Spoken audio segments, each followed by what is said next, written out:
to do a storytime event with your book.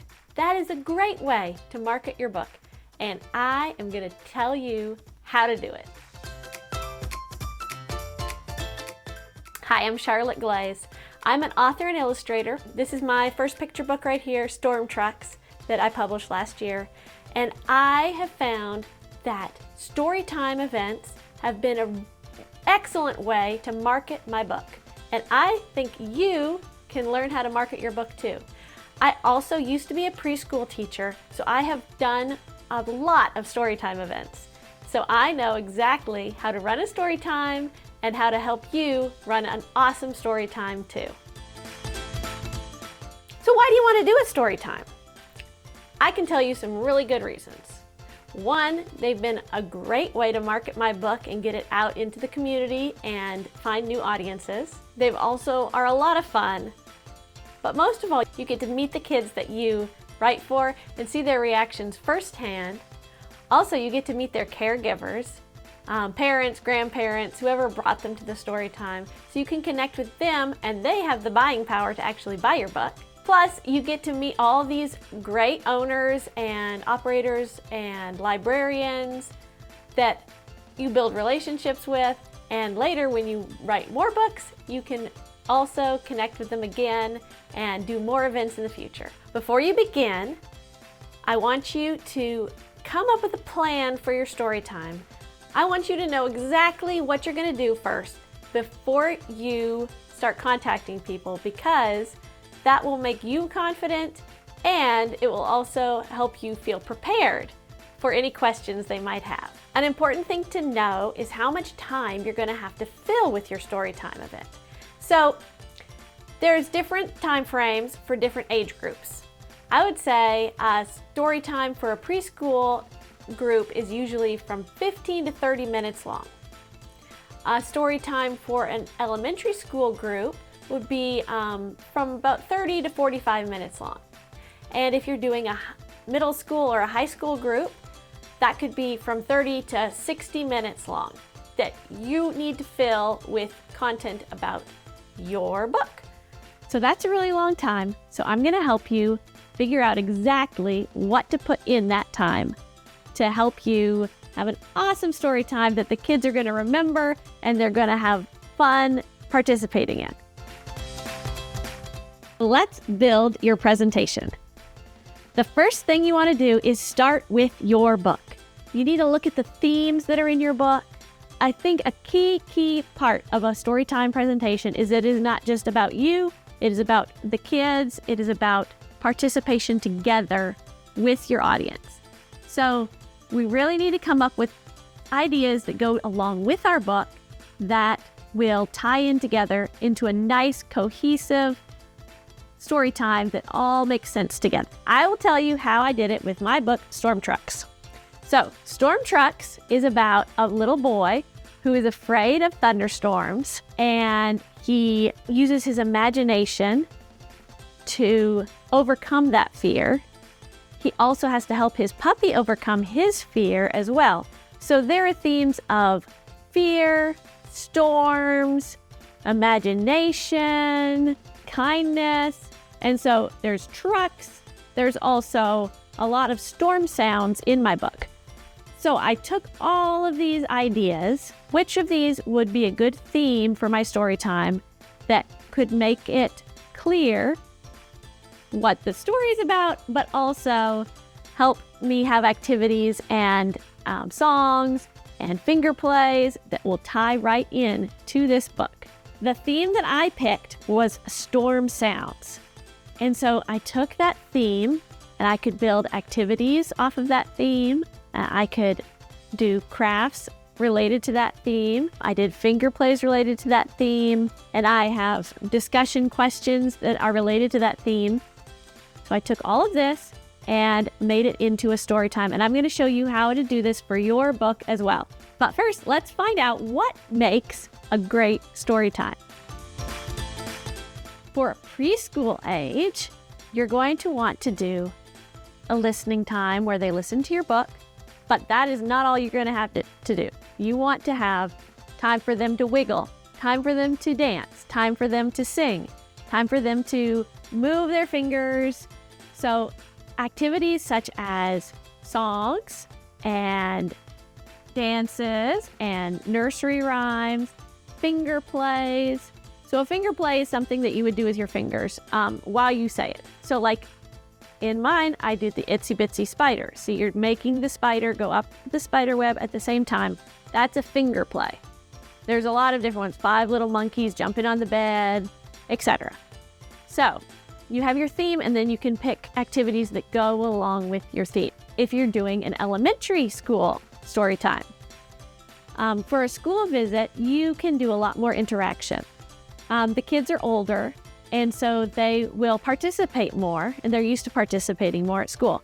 So you can have a question and answer time where even you ask questions and they answer, or they ask you questions and you answer.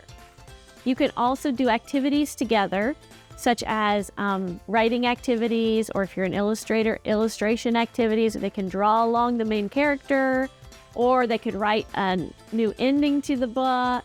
You can bring in props about your book that will bring it to life. I have a friend who wrote a book about quilts that were used during the Underground Railroad to help slaves communicate to the other slaves when it was safe to run away and escape. So she has a quilt that has all these different symbols on it, and she can bring that to her story time and show it to the kids. And that's an awesome thing to do if you have some kind of prop that can go along with your book. So let's talk about pacing. How many activities do you think you need during your story time?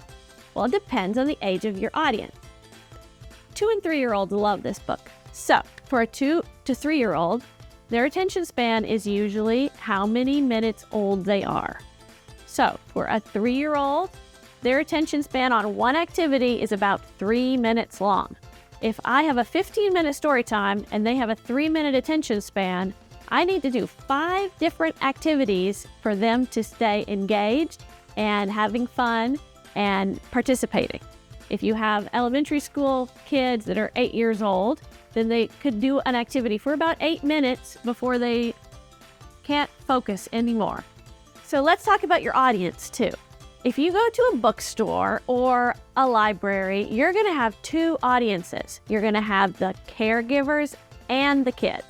So you want to participate with both of your audiences while you're doing your story time. For example, you might chat with the moms or the grandparents or the dads before the story time starts, and you might then do your story time. But while you're doing your story time, you could throw in a few comments to the grown-ups. Say, finger plays are a great way to teach small motor skills. You can do these activities at home. So these are just little things that you can throw in to the grown-ups that are also part of your audience. And then also talk to your kids while you're doing your story time. You're doing the activities, you're focusing on the kids and not just continuing to talk to the adults the whole time. So you have to think of both audiences when you're doing a public story time. Here's a nice generic story time framework that you can use and put in your activities. And I will show you exactly how I did mine right after this. Start with a greeting, then warm up the audience, chat a little bit about who they are. You can ask their names. You can comment on something that they have. If they're holding a book that they like, oh yeah, do you like trucks? Do you like cars? That kind of thing. Then you can start with your interactive activities. You can do a song. You can do a finger play. You can do a dance, get the wiggles out, that kind of thing. After everybody's warmed up, everybody's at the story time, everyone's participating, then you can go to your book and start reading your book. You can tell them why you wrote it if you want, but don't do a long introduction. Just do a quick, this is what this book is about, let's read it. After you read your book, you can do questions and answers if they're the right age for that. You can also transition to another activity or a craft time, and make sure before you stop the story time that you're going to invite them to buy your book or to sign up for your newsletter or Whatever activity that you really want them to do and connect with you, make sure you say that to them before your story time is over. And don't forget to thank everybody for coming to your story time. I'm going to show you what I do for my story time. I start saying hi to everybody. Welcome to my story time. And then I do my good morning song. I'll sing it for you right now. I say, good morning to the sun. Good morning to the hills. Good morning to the chickies and the hens. I say, good morning to the roosters. Good morning to the cows. Good morning to the piggies in the pen. I say, good morning to everyone that's here. After we do that, I move on to reading a book, but not my book. I start with Mr. Brown Can Move. Can you? The reason I start with this book instead of my book is because some people come to Storytime late, and I don't want them to miss my book. But this is a story time, so I want to give them books at the story time. Now, this one I picked because it has a lot of sounds, because remember, storm sounds was my theme. So I picked this one. It has lots of sounds in it, and it even has storm sounds on one of the pages. After we read Mr. Brown Can Move, then I do another finger play to get the kids engaged. Itsy bitsy spider went up the water spout. Down came the rain and washed the spider out. Out came the sun and dried up all the rain. And the itsy bitsy spider went up the spout again. And we do that a few times. I do the really big spider, and I do the baby spider. And the kids have a lot of fun with that activity. And it's about rain coming down. See how it ties into my theme. After that, then I introduce my book, Storm Trucks. I ask them, is anybody afraid of storms? And some of the kids usually say yes. I say, you know what? I had a little boy, and he was afraid of storms too. And that's why I wrote this book, to help him not be afraid of storms anymore. And then I read my book, Storm Trucks. After I finish reading my book, I ask them some questions about the book. Did you notice this? Also, I talk to them a little bit more about storms. This is when I bring out my musical instruments. And I say, guess what? I have something really cool to show you that makes sounds just like storms. You want to see it? And they get excited about that. And so I have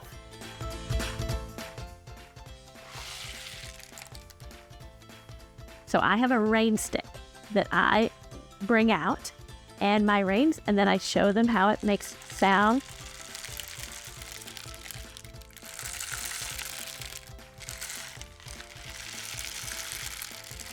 So I show them that, and then I show them another cool thing that I made. My other thing I bring out is my thunder tube.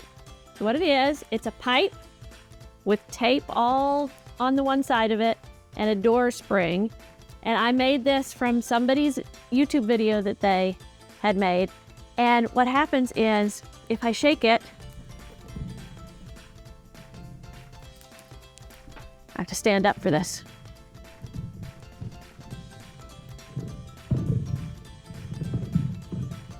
It makes sounds like thunder. So the kids love that. But then I say, guess what? I have more instruments. How about we all make a storm together? And so I have 3 instruments that I have the craft supplies for them to make later too. But first I just show them. So this is a rain stick that you can make yourself. See, it's a little rain stick. It's a little mini rain stick. And this is just made out of a cardboard tube. It has tin foil rolled up inside, and then rice and beans and tape on the ends. I also have shaker eggs that can sound like the rain, especially if you do it slowly. And I have little drums that are made of 2 paper bowls with tape around, and they have rice or beans inside. And they can either drum on them like this, or they can tip them back and forth to make storm sounds. And then I give instruments to all the kids and we make a storm together. This is part of the participation activity. So everybody has an instrument and then we start our storm quietly, slowly. The rain's just starting to come. And then we get it more and more and everybody starts going faster and faster and faster and faster and faster and faster. And then at the height of the thing, I start making my thunder noises. And then after we do all that, it gets quieter and quieter and quieter. And then the storm stops. And then we all cheer because we made a storm. And it is a fun activity to do, especially with my preschool age kids. So this is the kind of activity that I encourage you to find that can go with your book theme. Now, after we do that, then I tell them that they can make their own instruments and decorate them the way they want to over at the craft table. And I also say, before you go, I just want you to know that my book is for sale. I would love to have you buy a copy and I can sign them and personalize them. And then they all hang out and make their crafts and I sign books and sell books and help with the crafts. It's super fun. The parents love it. The kids love it. They all go home with something. Oh, and that's another thing. I want to talk to you about sending stuff home with the people who come to your story times. Okay, so when you do your story time, I want you to think about something else. What if they come to your story time and they're not ready to buy your book right then? You want to have some way for them to remember you so they'll come and buy your book later online or something. I have bookmarks that are themed for my book. I have 3 different kinds. Dig into a good book. Reading is a load of fun with the dump truck. And I have Snuggle Up and Read with Axel and his puppy. But on the back of these, I want you to know that each of these has my contact information and a QR code so that people will remember the book and have the ability to go buy the book right away whenever they think about it later. But I also bring coloring sheets. But on my coloring sheet, I have my website address and a QR code. So I have different designs for the coloring sheets. But I bring those so that the kid can color it and they'll take it home, but it will have my information on it. So if they think about it later, they could also visit the site and buy a book. Also, I make sure to have a sign-up sheet with pens and a nice clipboard so that people can sign up for my newsletter and I'll keep in touch with them so that later on, I'll tell them about sales, I'll tell them about my upcoming events, and I'll tell them about how to buy my book. So these are all ways that you can send something home with your families so that they can remember you later and not just forget about your story, but they might buy your book at a later time. Okay, so you've planned your story time, you've figured out activities to do during your story time. Now it's time to find where to do your story time at. You can think about little independent bookstores, but that is not the only place. You can go to toy stores, you can go to museums, you can go to libraries, you could go to public parks if they have a storytime event. You can go into schools and preschools. There are so many places that you could do a storytime event at. So don't just limit yourself to bookstores. Think outside the bookstore box and find some other places that you can do your storytime at. I want to show you a little chart that shows the differences between different venues. So libraries are great because they have a regular story time. They usually have a regular crowd that comes every week to story time. And they're used to doing crafts and songs and everything with the story time, just like you are going to do. But I've noticed that libraries are not somewhere people usually go when they want to spend money. So they may not sell your book very much, but the library will probably carry your book. Next, let's look at bookstores or toy stores, any kind of store. Now, these are great for selling your book because people come to these places to buy things.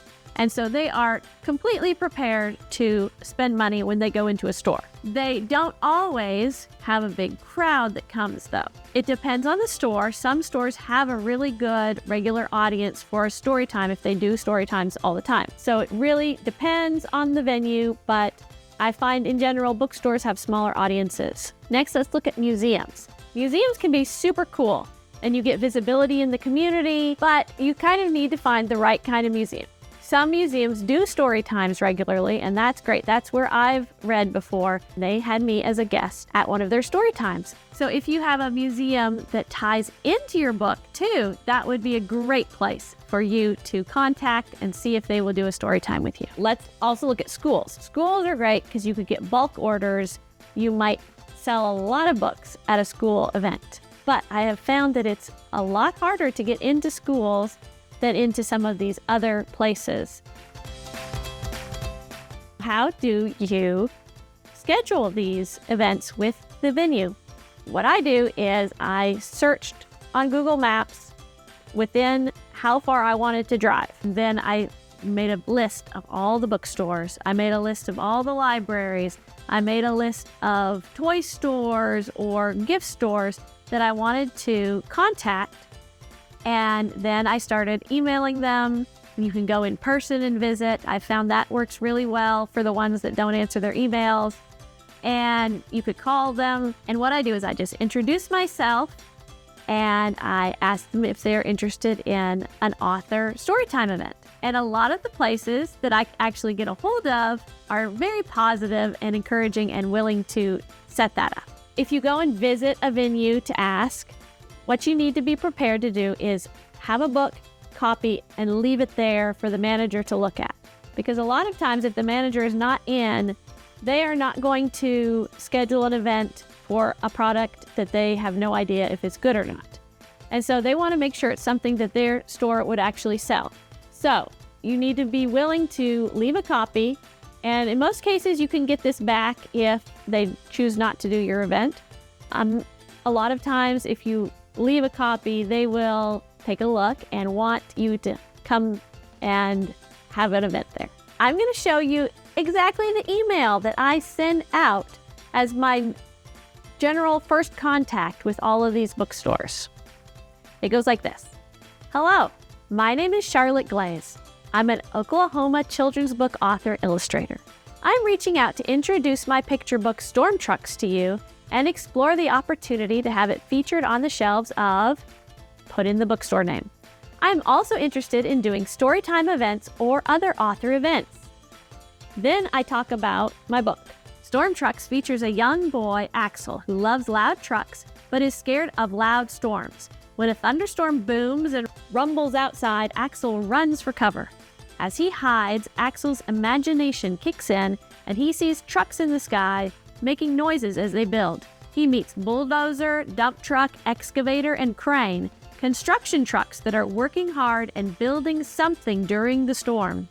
Axel soon sees his puppy is also afraid, so Axel must face his own fears to help his friend through the storm.